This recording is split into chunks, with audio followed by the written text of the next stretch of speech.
I am Dr. Balaji Narayanaswamy Ramanathan. This is my channel, the NANRSTR School of Wisdom. This is part of daily book reading, Dhammapada by C. Kunhan Raja, published by the Theosophical Publishing House, Adayar. Dhammapada literally means the path of Dharma or the words of Dharma. Both are true in the case of this anthology of inspiring statements ascribed to Lord Buddha in 420 Anishta verses, the most popular text of the Buddhist canon. It is of universal application like the Bhagavad Gita and the Tirukural, a perennial source of inspiration and practical wisdom showing the path to right living. This channel we have done Bhagavad Gita and Tirukural. So in this book about the author, Dr. C. Kunhan Raja, a distinguished scholar in Sanskrit, Pali and Prakrit, was the head of the Sanskrit department of Madras University and curator of the Adayar Library for decades. He read the Pali Dhammapada with Sylvian Levy on his way back from Oxford to India. Later, during the celebration of the 2500th birth anniversary of the Buddha, his edition with an English translation published by the Theosophical Publishing House. Dhammapada, the holy text of the Buddhist, English translation, the foreword by Sri Sri Prakasha, published by the Theosophical Publishing House. The first edition was in 1956, second reprint was 2002. Dedicated to the revered memory of Dr. Annie Besant. The foreword stated, there are, I believe, two main problems that unceasingly trouble every human being. One is personal, the other is social. The first refers to his own freedom, his longing to be free from fear of pain and death, which can be obtained by only proper introspection and self-realization. The other deals with his yearning for the good opinion of his fellow men, which is only possible if he has the capacity to carry on in a proper manner in the diverse situation that life presents, bringing him invariably and unavoidably in contact with others. All the greatest teachers of mankind have, through the ages, really only tried to instill in all that comes to listen to them, whether they have spoken on abstruse subjects or commonplace ones, whether they have used difficult or simple language, as to how the individual could make himself personally truly free, and how he could get along safely and comfortably with his fellow men.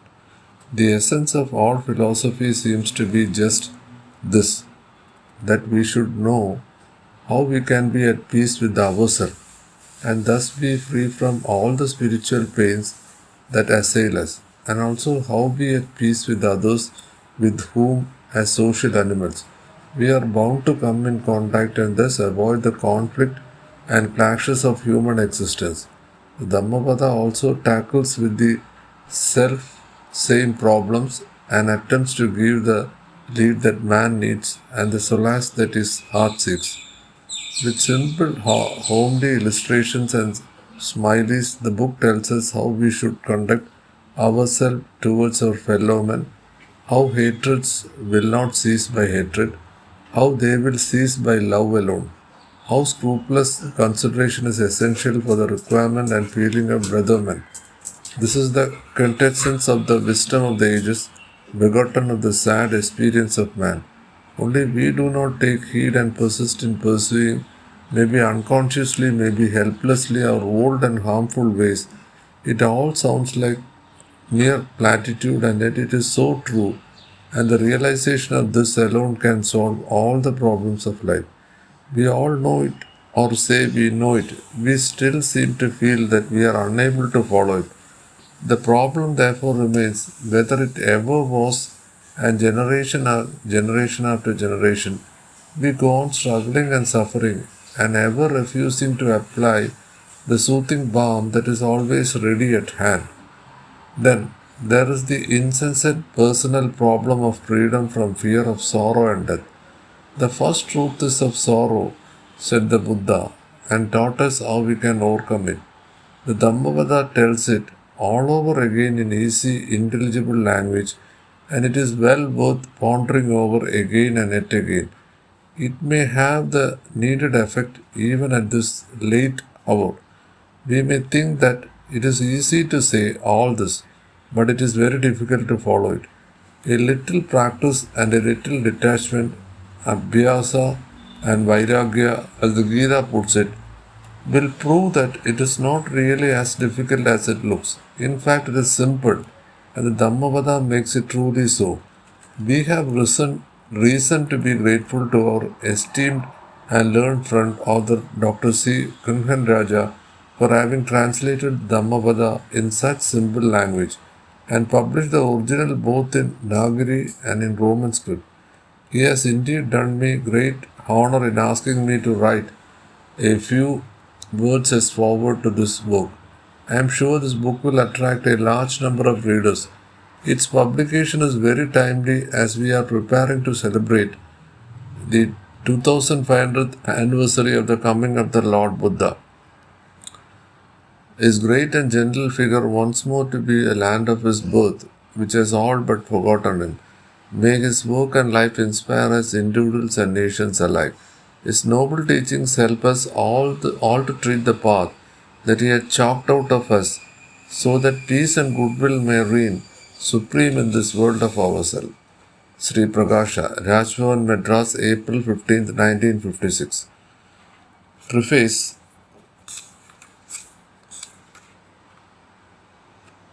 In preface it says, I first read Pali with Sylvain Levy in Paris more than 30 years ago when I spent a few days there on my way back from Europe after my studies. During conversation he suggested that I may take advantage of the visit for this purpose. During these few days we read a good number of texts, including the whole of Dhammapada. Later when I was in Shantiniketan, when I took charge of the Adayar library 30 years ago, I continued my studies, but recently have not been active in the field on account of various other pieces of work which I have undertaken. I had already read more Avesta with Glender when I was in Marburg University. After a few years of break, when I was in Iran, I became a professor of Sanskrit in the Andhra University last year, and I decided to restart my work in the field of Pali. It is as a result of this study that I prepared a translation of Dhammapada. The Theosophical Publishing House, Adayar, kindly undertook to publish the translation, and so this book is being issued. I am very happy that I once more took up the study of Pali in this year when the 2500th birthday of Lord Buddha is being celebrated on a grand scale, and it is quite in the fitness of things that the translation should be published in this year. This was one of the inducement for the publishers also to accept this work. It is a privilege for me to get this book included among the publication of the Theosophical Publishing House, that many valuable works, mainly of a religious, philosophical and cultural importance, to this credit. Soon after I took charge of the Adayar library, Dr. Annie Besant asked me to recite the Mahamangala Sutta on the full moon day of Vaishak in front of the Buddhist Vihara in the Theosophical Society's headquarters at Adayar. That incident is still in my mind. She has shown me many kindness and she has encouraged me in my studies in various ways. As a mark of gratitude to her, I dedicated this work to her revered memory. Her translation of the Bhagavad Gita is the model which I am trying to follow in this work. However imperfect my performance may be, it was a translation of the Bhagavad Gita that has brought the light of that sacred text to many a home and many a seeker of wisdom, more than any other rendering of the text into another language. In translating the Dhammapada, there is one great difficulty insofar as there are many words on which scholars differ widely about their meaning, and there is also considerable difference of view regarding the general purport of the passage in many cases. I have given my own rendering after a careful study of the text with the other text of a related nature. I have also made use of the previous rendering into English and German. It is not possible for me in this edition to explain my position and to justify my choices. This book is accepted as a Buddhist text, but it is not at all anti-Hindu. It is really an Indian text, There is nothing in this text to which any Orthodox Hindu can take any objection. Most of the ideas contained here are found also in the Hindu text like the Upanishad, the Bhagavad Gita, and the Mahabharata. A close study of this text will show that there was no quarrel between the followers of Buddha and the followers of the Vedic path on the point of which that can be accepted as codes of good life. The difference were only in fields that do not concern the ordinary man. They relate to what the scholars have to consider and come to a conclusion. The real difference between Hinduism and Buddhism were in the matter of the nature of the authority for religious belief and in the matter of the nature of the ultimate reality in this world. An understanding of this unity and this harmony between the two great currents of thoughts in India, the Vedic and the Buddhistic, is sure to be productive of immense good result in the form of amity and brotherly feeling between the Indians and the people of countries where Buddhism prevailed. The basic text of Buddhism were brought under three collections, the Tipikita or three baskets, and they are the Vinaya, the Sutta, and Abhidhamma. The Dhammapada comes within the Sutta Pitaka as a part of the Kudaka Nikaya. The verses are found woven into stories connected with incidents in the life of Buddha, but the verses also appear as a separate collection. Just as the Bhagavad Gita is an authentic presentation of the teaching of Sri Krishna, the Dhammapada contains the true teaching of Buddha, recorded by his disciple and preserved in the Sangha. The Dhammapada contains practically everything that can be considered the fundamentals of good life according to Buddhism, and it must be accepted with faith and devotion like the Bhagavad Gita of the Hindu religion. There is nothing sectarian in it, exactly as in the case of the Bhagavad Gita. In the Bhagavad Gita, it is the personality of Sri Krishna that gives the book an apparent limitation. Here also, there is the name of Buddha, but no true Hindu looks into the nature of the teacher. They look only into the teachings. There are a few disapprovals and even some abominations here and there in the Dhammapada regarding some religious forms and religious practices. It is not the form, it is not the practice that determines the religious nature. It is the spirit, it is the state of mind. This is just what is accepted by all Hindus. And there is not a single case of disapproval or of abomination that has to be taken as directed as Hinduism. If verse 7 to 9 in the 8th section may appear to be directed against some practices in the Hindu religion as falling below the level of honor done to great people, it must be remembered that the reference in verse 10 of section 26 is unmistakably by the Hindu ritual, and here the same ritual is looked upon with great honor. And in the final section, which is the 10th of the whole book of 26 sections, relates to Brahmins. It may be said that there were not the Brahmins of Hinduism, yet we cannot ignore the terminology introduced and taken along with the reference to offerings given in the fire associated with Brahmins in some places.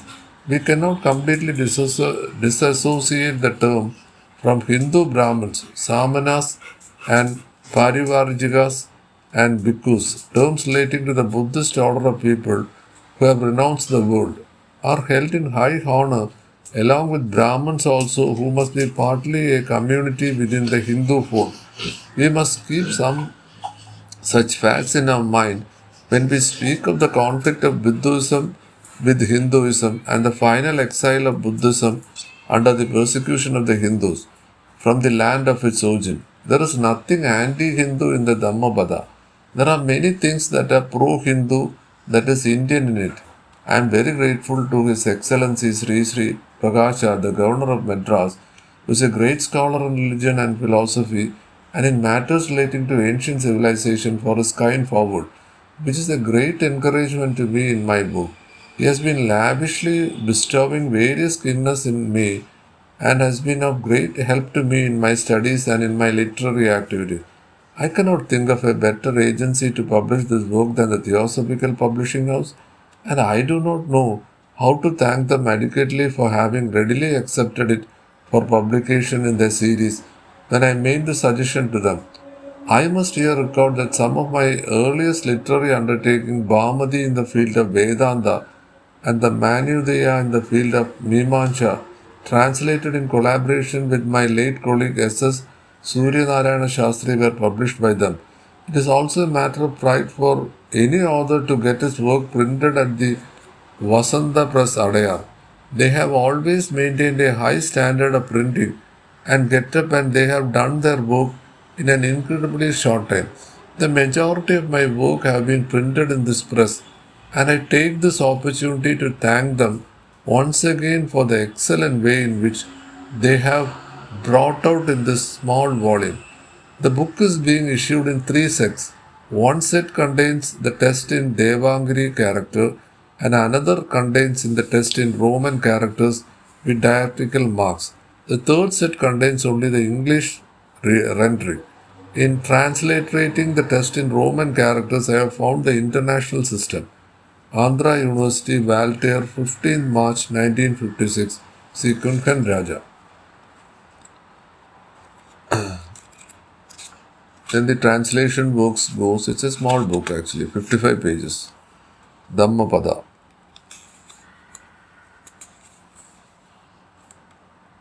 The first is Paris.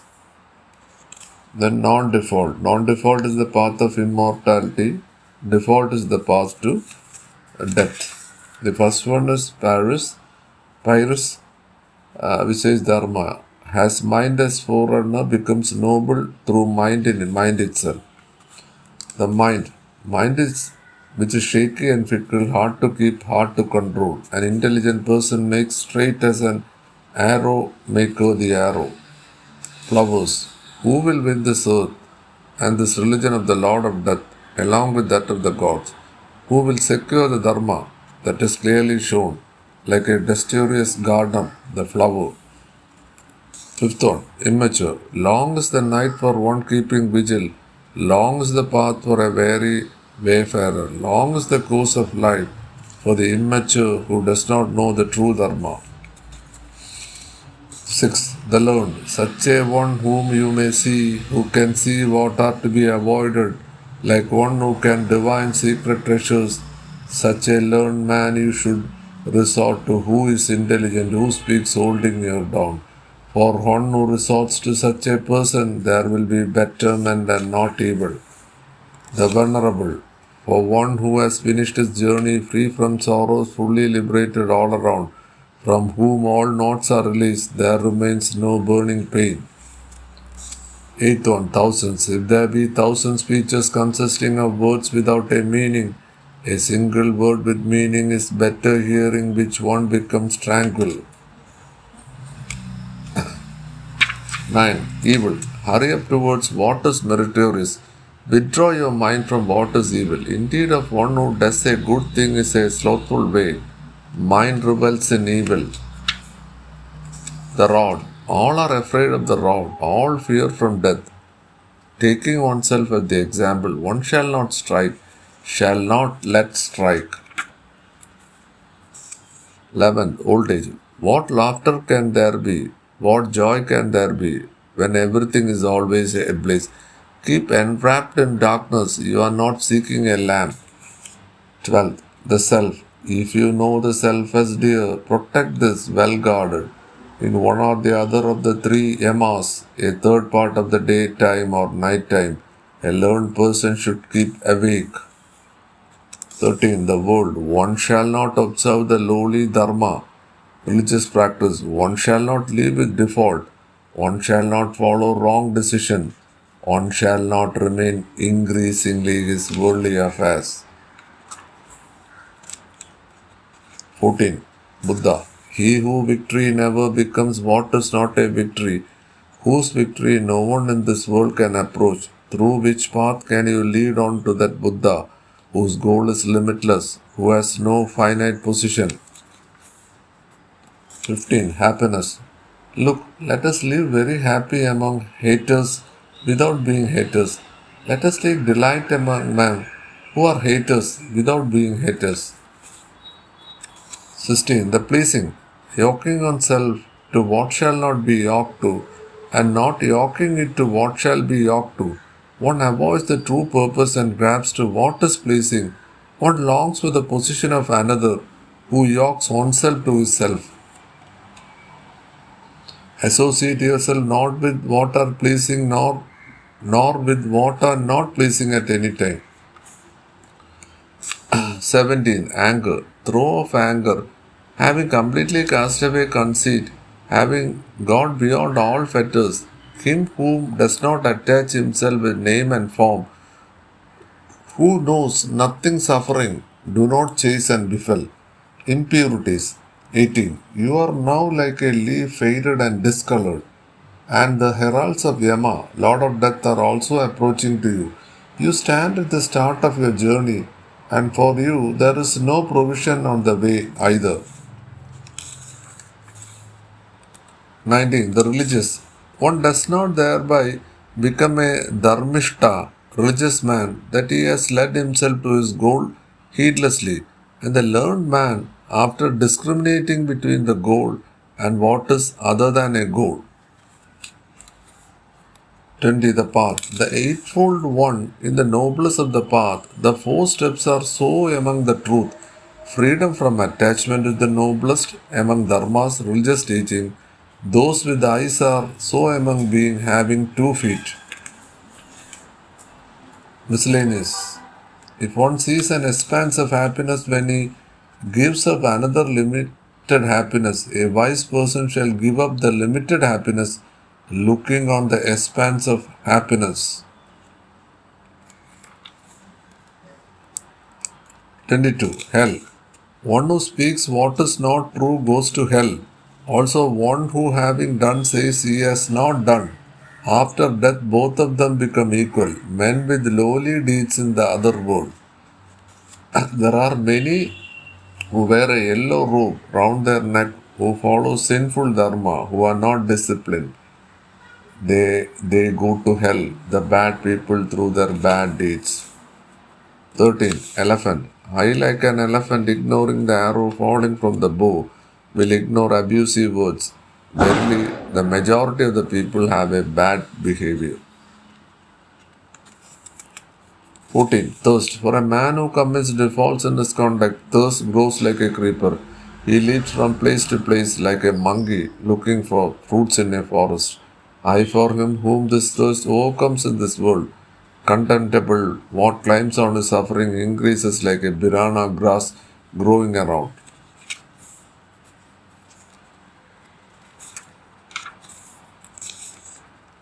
15. Monks. Control through the eye is good. Control through the hearing is good. Control through the smelling is good.